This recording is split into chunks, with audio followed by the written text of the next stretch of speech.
쟁점을 세 가지를 준비했는데요. 첫 번째는 이른바 성완종 리스트는 진실이다? 아니다. 이 논쟁이에요. 성완종은 진실을 말했다. 성완종 리스트는 앙심 리스트다. 이런 주장이 맞서 있습니다, 지금. 이 리스트에 오른 사람들이 바로 그렇게 주장하고 있죠. 로비를 청탁을 안 들어줬기 때문에 보복하기 위해서 이 리스트를 남긴 거다. 그게 그 사람들의 주장입니다. 홍문종 씨도 그렇게 얘기를 했고요. 저 경상남도에 있는, 다 홍씨네 또, 어떻게 하다 보니. 또 다른 홍씨도 그렇게 말을 했습니다. 두 번째 쟁점은요. 지난번에는 왜 경남기업 성완종이 표적이 되었나 이걸 다뤘는데 오늘은 도대체 누가 경남기업 성완종을 표적으로 삼았나 두 번째 주제고요.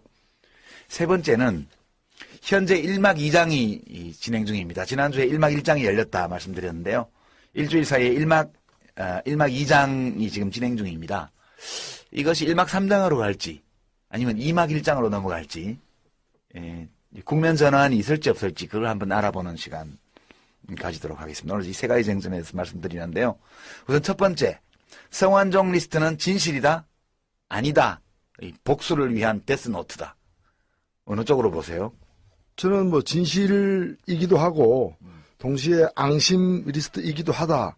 다만 홍준표 지사가 얘기하듯이 양심 리스트는 전혀 아니다. 양심 리스트? 이 사람은 양심 리스트라고 그랬거든. 청탁을 다 거절한 사람만 양심적인 사람만 때문에 올랐다고? 양심 리스트다. 저는 이거 보고서 이거는 제정신이 아닌 거죠. 이거 심신상실 상태예요. 이게 법률적으로는 금치산 대상인 거죠. 근데 저는 진실 앤드 앙심 앤드 양심이라고 생각하는데 홍준표가 이야기하는 양심이 아니고 성완종 씨가 그 얘기했잖아요. 나 하나가 희생됨으로 해서 앞으로 그런 일을 다시 하지 말아야 된다. 물론 이것은 대단히 제한된 여건 내의 돈 거래지만은 그래도 주관적으로 목숨을 끊으면서 그런 일말에 또 진정성을 가지고 양심도 있지 않았겠나. 그런 점에서 진실 앤드 앙심 앤드 양심. 네.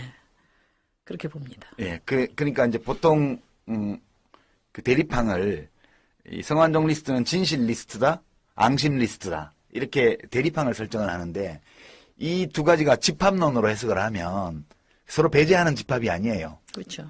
성완종 씨의 입장에서 보면 자기가 돈을 준 많은 사람들 중에서 하필이면 이 사람들을 고른 거.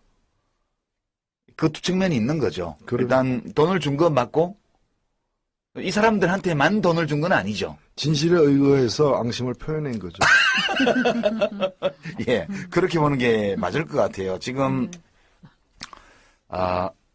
답이 저는 이렇게는 정리를 못했는데 뭐라고 하셨죠? 진실에 의거해서 앙심을 표현했다. 예, 진실에 의거해서 앙심을 표현한 그 리스트다.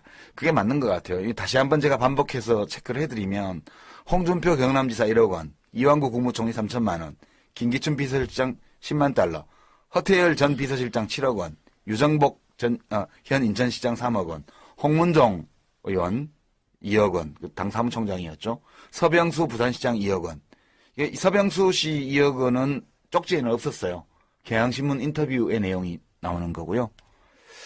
그리고 이병기 현 청와대 비서실장은 돈 액수가 안 적혀 있어요. 근데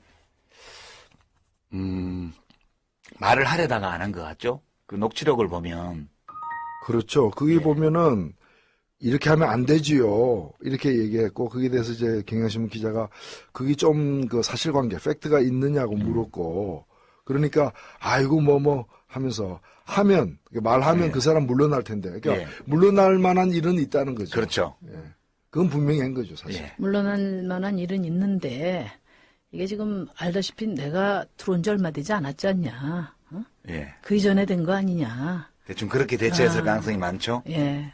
그래서 직접 책임 당사자에서는 조금 이렇게 비껴놓은 게 아닌가 그렇게 생각합니다. 그 이병기 실장에 대해서 한 발언을 보면 우리 이병기 실장 이렇게 표현을 했고요.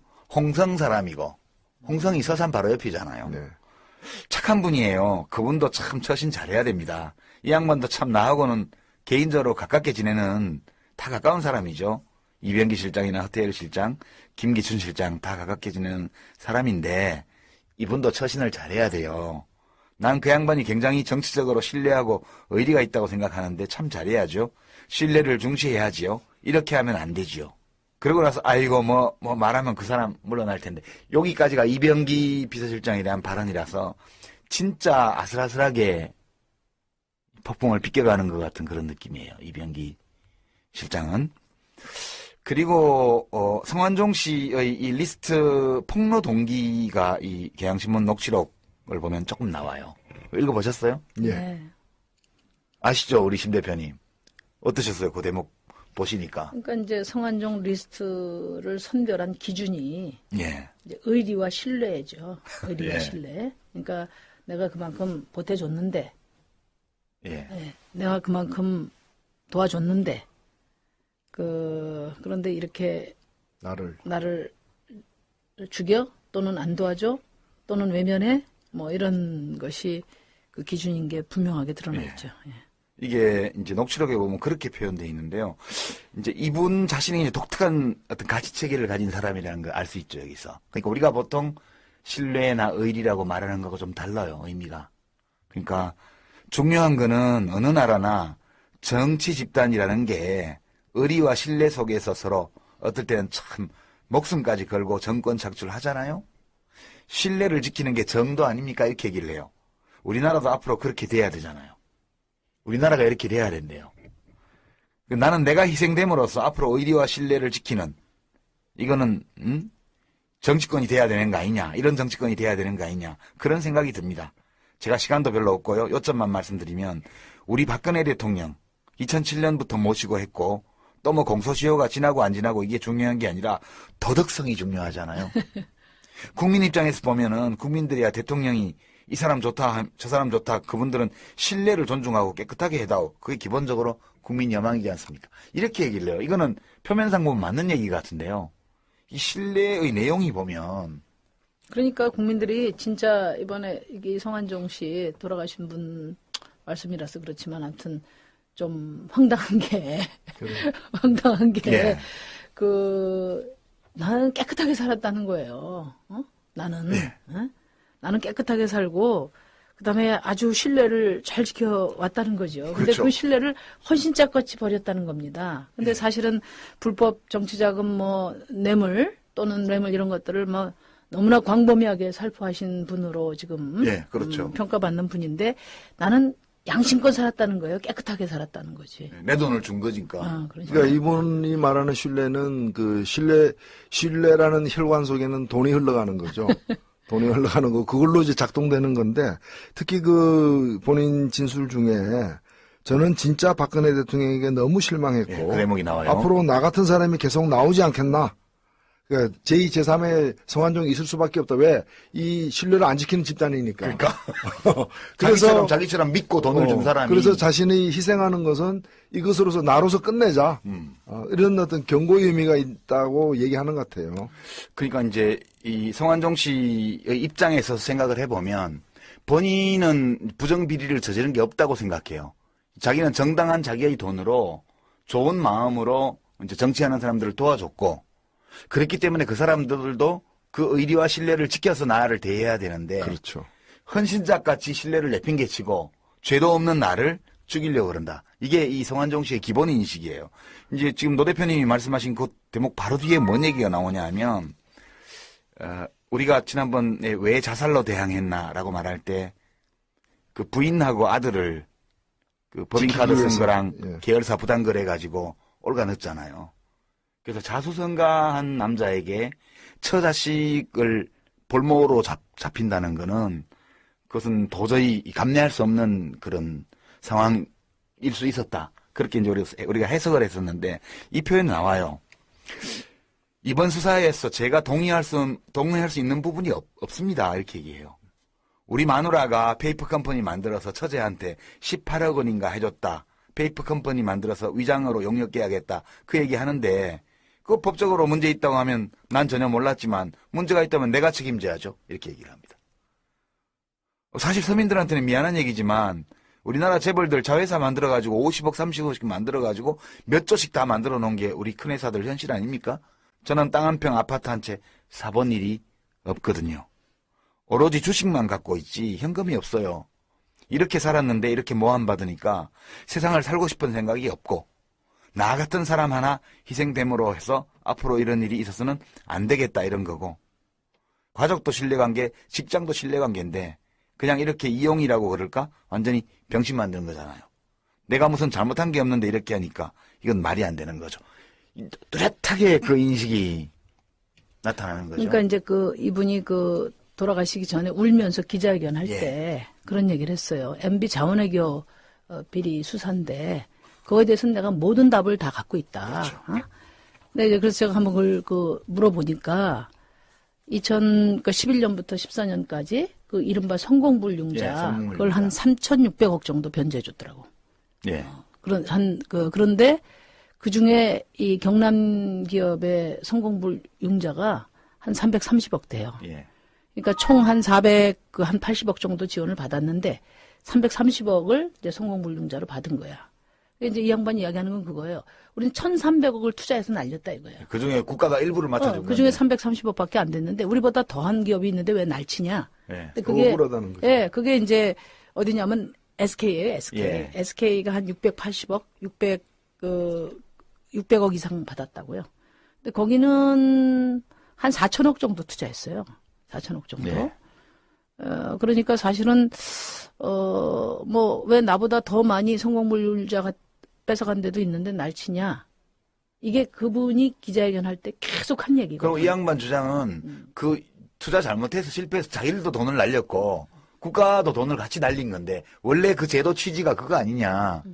내가 여기서 이익 취한 게 없잖냐. 그 얘기예요. 그러니까 예. 이제 이런 점에서는 이제 그 표적 수사라는 것을 그 억울해할 수도 있는 게 예. 그러면 이제 그런 기업들을 다 그 성공불융자를 받은 기업들을 싹 다 이렇게 뒤져가지고 제대로 평가를 해서 경남 기업을 찍었으면 괜찮은데 그 중에 이제 빽 있는 데는 다 빼고 남은 게 경남 기업이 있다. 이게 그렇죠. 지난주에 네. 우리가 예, 설명한 방식이었죠. 그렇죠. 거기다가 이제 그런데 오는 어떤 억울하다는 어떤 자기 심정과 그다음에 자기로서는 정말 그 괴력을 발휘해서 우리가 볼 때는 괴력을 발휘해서 온갖 사람을 다 이렇게 무마하려는 로비를 했는데 오히려 과거에 도와줬던 사람들로부터 냉대를 받으면서 생기는 배신감 뭐 이런 것들이 이제 시너지 효과를 그래서 앙심 리스트가 나왔다는 거죠. 진실인데 진실의 전모를 리스트로 쓴 게 아니고 진실의 일부를 썼는데 하필이면 그 일부만을 발췌해 쓴 이유는 앙심 때문이다. 그렇죠. 그거죠. 네. 이제 여기서 벗어난 사람들이 있었죠. 이제 신뢰와 의리를 지킨 사람으로 평가받는 게 최경환 장관, 네. 경제부 총리. 만일에 돈을 준 일도 없다면은 그렇지. 이런 얘기 나올 리도 없는 리도 거죠. 없죠. 그래서 본인들도 그 좋은 리스트에 착한 사람 리스트에 이름이 올라간 걸 굉장히 지금 불안해하고 저게 있다는 이제 거예요. 양심 리스트가 아니라는 거지. 예. 말하자면 의심 리스트라는 거죠. 저것도. 그것도 진실 리스트인데 예, 진실과 의심을 유발하는 진실에 의거해서 의심을 유발하는 리스트예요. 저게 그 윤상현 씨 있고요, 그죠? 네. 네 명이 있어요. 근데 재밌는 게 우리가 지난주에 이거 다루면서 구명 전화를 막 했을 때 제가 좀 흉내를 냈잖아요. 경상도 사투리로. 아이고 이 정권이 송 회장 그러면 안 되지. 그러면 되나? 신의가 있어야지. 내가 요새 힘이 좀 없긴 하지만 알아볼게. 이렇게 얘기하고 콜백 다시 전화해가지고 내가 좀 알아봤는데 힘은 쓰고 있어 지금. 근데 진짜 송 회장 억울한 거야 이거. 내가 진짜 그 얘기는 확실하게 다 했어. 이 정도 한 사람은 신의와 의리를 지킨 내가 사람이죠. 알아듣도록 이야기했는데 요지부동이더만 응? 이렇게 해가지고 그렇게 해서 앙심 리스트가 작성이 된 거죠. 그렇죠. 그래서. 예. 그렇게 예. 그 정도 해석을 하면 될 것 같아요. 성완종 리스트는 진실이다. 성완종 리스트는 앙심이다. 둘 다 맞다는 거예요. 진실에 의거해서 진실의 일부에 의거해서. 예, 진실의 일부에 의거해서 성완종 씨의 앙심을 표현하는 리스트. 예. 예, 그렇습니다. 예, 경남기업 성완종을 표적으로 삼았나. 두 번째 주제고요. 세 번째는 현재 1막 2장이 진행 중입니다. 지난주에 1막 1장이 열렸다 말씀드렸는데요. 일주일 사이에 1막 2장이 지금 진행 중입니다. 이것이 1막 3장으로 갈지 아니면 2막 1장으로 넘어갈지 국면 전환이 있을지 없을지 그걸 한번 알아보는 시간 가지도록 하겠습니다. 오늘 이 세 가지 쟁점에 대해서 말씀드리는데요. 우선 첫 번째, 성완종 리스트는 진실이다? 아니다. 이 복수를 위한 데스노트다. 어느 쪽으로 보세요? 저는 뭐 진실이기도 하고 동시에 앙심 리스트이기도 하다. 다만 홍준표 지사가 얘기하듯이 목숨을 끊으면서 그런 일말에 또 진정성을 가지고 양심도 네. 있지 않았겠나. 그런 점에서 진실 앤드 앙심 앤드 양심. 네. 그렇게 봅니다. 예, 그러니까 이제 보통 그 대립항을 이 성완종 리스트는 진실 리스트다, 앙심 리스트다 이렇게 대립항을 설정을 하는데 이 두 가지가 집합론으로 해석을 하면 서로 배제하는 집합이 아니에요. 그렇죠. 성완종 씨의 입장에서 보면 자기가 돈을 준 많은 사람들 중에서 하필이면 이 사람들을 고른 거.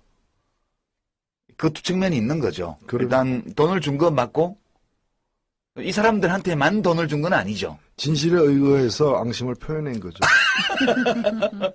예, 그렇게 보는 게 맞을 것 같아요. 지금 답이 저는 이렇게는 정리를 못했는데 뭐라고 하셨죠? 네, 진실에 의거해서 앙심을 표현했다. 예, 진실에 의거해서 앙심을 표현한 그 리스트다. 그게 맞는 것 같아요. 다시 한번 제가 반복해서 체크를 해드리면 홍준표 경남지사 1억 원, 이완구 국무총리 3천만 원, 김기춘 비서실장 10만 달러, 허태열 전 비서실장 7억 원, 유정복 현 인천시장 3억 원, 홍문종 의원 2억 원, 당 사무총장이었죠. 서병수 부산시장 2억 원. 이 서병수 씨 2억 원은 쪽지에는 없었어요. 경향신문 인터뷰의 내용이 나오는 거고요. 그리고 이병기 현 양심 리스트는 전혀 아니다. 양심 리스트. 예, 이 사람은 양심 리스트라 그랬거든. 청탁을 다 거절한 사람만 양심적인 들어가 있기 사람만 때문에 올랐다고? 양심 리스트다. 저는 이거 보고서 이거는 제정신이 아닌 거죠. 이거 심신상실 상태예요. 이게 법률적으로는 금치산 대상인 거죠. 근데 저는 진실 앤드 앙심 앤드 양심이라고 생각하는데 그 홍준표가 이야기하는 양심이 아니고 그 성완종 씨가 그 얘기했잖아요. 나 하나가 희생됨으로 해서 앞으로 그런 일을 다시 하지 말아야 된다. 물론 이것은 대단히 제한된 그 여건 내의 돈 거래지만은 뭐 그래도 그 주관적으로 쟁점을 세 가지를 준비했는데요. 첫 번째는 이른바 성완종 리스트는 진실이다? 아니다. 이 논쟁이에요. 성완종은 진실을 말했다.